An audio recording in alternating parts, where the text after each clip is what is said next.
it's not much, but it's enough. Vince, it's not much, but it's enough.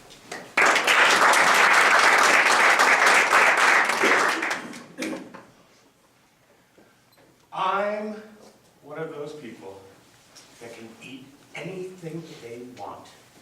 And this is what happens.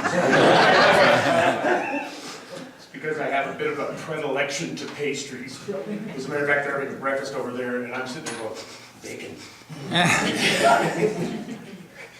Well, last weekend, I turned 59, so I'm officially middle-aged, which means I have to live now to be 118. Which is probably not a bad idea, because I had thought that at this point in my life, I would have accomplished more than I've accomplished. I just thought that at this point, perhaps I'd have something of consequence to leave, or something long-lasting. When I was in college, when I was in college, I was one of those skiers that used to do the flips and the spins and the somersaults. So I figured, I better take some lessons. I'm going to get hurt. No, actually I did. I started taking lessons when I was quite young. I was 8 years old, and I was really quite good. By the time I was in college, I became a ski instructor. I was part of the ski school at A Basin. And I was a good ski instructor. I could pass on my knowledge, I could share, I could explain things very, very well. I cared about the skills that I was passing on. And my students all loved me for it. I could even teach them how to do things that I physically could not do. Because I had enough skill and expertise to do that. Then when I got out of college, I got a job as an engineer. Now, boring. It wasn't exactly what I planned on doing, and at nights I would go out and I would do stand-up comedy, until after a while I realized, oh my goodness, I can make a living at this. So I went out and I learned how to do it, and I entertained all over the country, from sea to shining sea, from Florida to Alaska, 3 tours overseas. I really loved what I did. I was really good at it.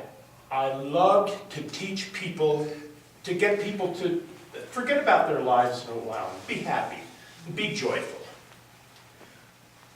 It wasn't necessarily, sometimes I made tons of money, sometimes I didn't. It's not much, but it's enough. I did that for quite a long time. And then, some parts of the universe kind of intervened to kind of screw things up a little bit. And I decided, well, maybe this is a sign that I should go get a regular steady job with a steady paycheck. So I went into an industry that I knew nothing about. I sold office supplies. But what I did when I sold office supplies was I took all of my knowledge and all of my skills and all of my passion, and I treated my customers like real people. I wasn't a really aggressive salesperson. I wasn't one of those kind that just beat you over the head until you make the sale. So I wasn't really quite as monetarily successful as you might have thought. So I made some pretty good money. It's not much, but it's enough. Well, perhaps because I wasn't aggressive, for whatever reason, I got laid off from that job. And now, I drive a ski shuttle. I pick up people that come from out of state, come to our beautiful state.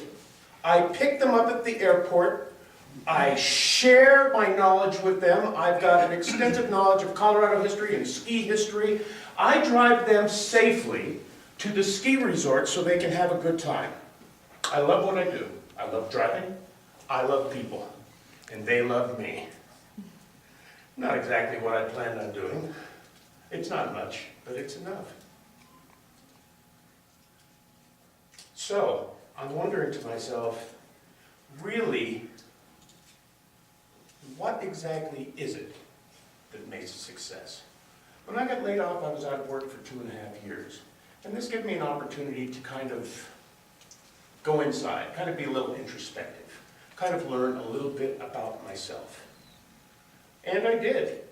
And I learned many things about myself. And I learned to accept myself, and I learned to just be myself, which is really, really important when you think about it. Now, when I get out there, this is something I think we can all do. When I go out, I try to treat people the same, no matter who they are, especially if they're working class people. The guy at the gas station, the person at the fast food place, the checkers at the grocery store. I treat them all the same for one very good reason, because we are all the same. When I go there, it's just me. I mean, I'm not trying to do anything special. I go out there and I use everything that I know.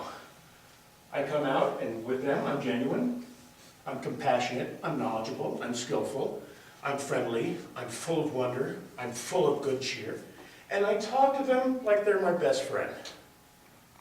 And they'd have a great old time. I was in the grocery store the other day just chatting away with the cashier and the bag boy. And I bought a whole bunch of food, a whole bunch of crappy food, fried chicken and this, that, and the other thing. You gonna go watch football? No, I don't follow football. I just like junky food. And I had my grocery list in my hand. It was all watered up. I was done with it, and I'm looking around for a place to throw it. And then I finally see a receptacle over there, and I dropped it over. And both these guys were wondering what the heck I was doing. And I said to them, well, I apologize. I was going to ask you if there's any trash around here. I mean, besides me. And of course, they both laughed. As I was walking out, they were just laughing. And I realized that for a lot of people, that may very well be the highest point of their day. To have somebody talk to them and enjoy and share with them. And it's something we can all do. So I recommend giving it a try. Go out, plaster a smile on your face, even if it's difficult for you, because sometimes it's hard to talk to people you don't know.